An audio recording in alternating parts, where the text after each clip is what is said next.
And KVGC News Time, 7 minutes after the hour. Time for a look at the news for a Friday, the 9th day of June for 2017. In the news for today, Amador County Sheriff's detectives are looking for a man who was arrested after a cell phone store burglary in April. The man got out of jail, violated probation, then fled from deputies.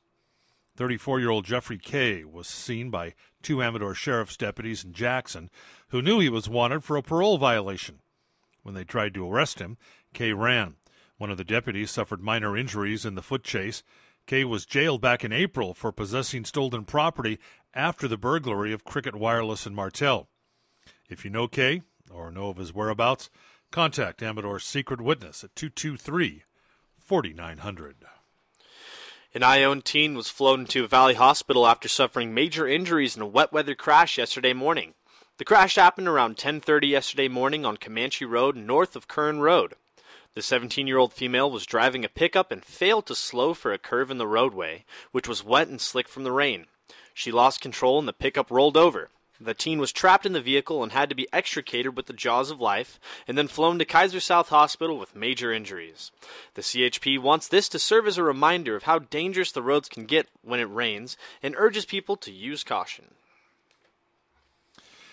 The Rancho Cordova man who died in a motorcycle crash in Amador County past Saturday has been identified. Amador County Undersheriff Jim Wagner says the man was identified as 56-year-old Arthur Kaufman. The crash happened on Sutter Creek Volcano Road about 5:30 Saturday evening. CHP says Kaufman was riding westbound at about 40 miles an hour. For unknown reasons, he rode the motorcycle off the south edge of the roadway and overturned it down a dirt embankment. He was pronounced dead at the scene. Another milestone has been reached this week. 8,433 Butte fire hazard trees have been cut down. Sharon Torrance, the Calaveras County Public Information Officer, said that represents 99% of the burned trees left standing in the wake of the Butte fire. Torrance also says workers have hauled off 63% of those cut-down trees, which is more than 5,300, to be chipped at a facility in Wallace. The chipped debris then gets trucked to the 20-megawatt Pacific Ultra Power biomass plant outside Chinese Camp in Tuolumne County, where the chips are burned to create electricity. Torrance estimates that the remaining Butte fire hazard trees still standing represent 1% of all destroyed trees left standing. That works out to be about 80 to 85 hazard trees still standing in the burn area. Cutting crews will stick to their 6-day-a-week schedule until the project is completed.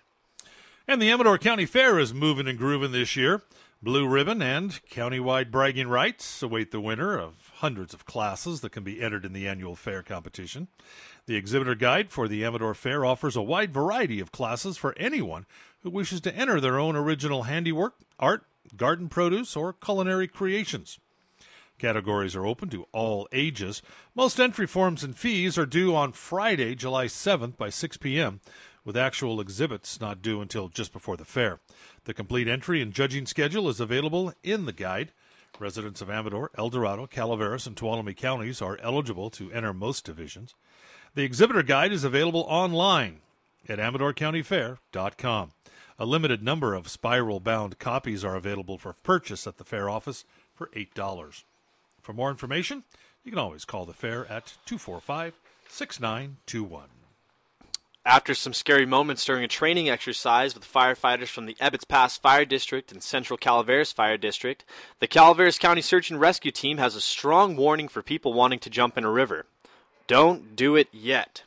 Team members held swiftwater and flood rescue classes on the North Fork of the Stanislaus River in the Calaveras Big Trees State Park. The fact that last winter's substantial snowpack is melting has made the river extremely high, cold, and fast. Additionally, trees on both sides are underwater, creating hazards that can trap someone. In fact, one experienced team member wearing full protective gear was held underwater for an extended period of time, eventually surfacing far downstream. It's possible that someone not wearing protective gear could have drowned in that situation. So, they say you should stay out of the rivers and stay far enough away that you won't slip in until the levels subside. And you can pick up some great items and help Amador Stars today and tomorrow. They're holding their Band Against Cancer yard sale at the Pine Grove Park from 8 a.m. to 6 p.m. today and 8 a.m. to 11 tomorrow. All proceeds benefit Amador Stars and their efforts to help local residents on their cancer journey. Go to amadorstars.org for more information. Regular Night Foundry tours begin this weekend. Starting Saturday and continuing the second Saturday of every month, the Foundry will have guided tours. No reservations are necessary. You just show up a little before 10 a.m., noon, or 2 p.m. Admission is $10 for adults, $5 for kids 12 and under, and you can get souvenirs there as well. The Foundry is located at 81 Eureka Street in Sutter Creek. Visit nightfoundry.com for more information. That's a look at local news on a Gold Country. Friday morning from the KVGC News Center. I'm Joey Geedy. And I'm Jim Geedy reporting.